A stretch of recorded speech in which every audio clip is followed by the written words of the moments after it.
చూద్దాము. ఇప్పుడు నేను ఇక్కడ దించేసిన ఈ దారాన్ని ఈ ప్లేస్లోంచి తీసాను. సో ఈ ప్లేస్లో నుంచి తీస్తే నేను ఇలాగా బయటికి వెళ్ళాను అన్నమాట.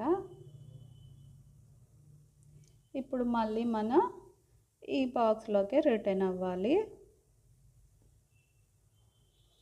ఆ తర్వాత మళ్ళీ ఈ కార్నర్, నెక్స్ట్ కార్నర్ అన్నమాట. ఇప్పుడు మళ్ళీ ఈ ఫస్ట్ కుట్టిన ఈ లైన్లో నుంచి మళ్ళీ ఈ కార్నర్ చూడండి. ఇలాగా మనం పెద్ద కార్నర్స్ వేసుకోవటం వల్ల ఫిల్లింగ్ చేసేటప్పుడు చాలా ఈజీ. ఇప్పుడు చూడండి మళ్ళీ ఈ లైన్లో నుంచి తీసాం, ఫస్ట్ కుట్టిన లైన్లో నుంచి. ఆ తర్వాత మళ్ళీ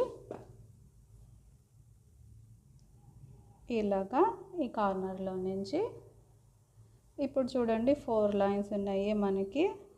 సో 4 లైన్స్ ఉన్నప్పుడల్లా మనం 1 and 3లో నుంచి తీయాలి.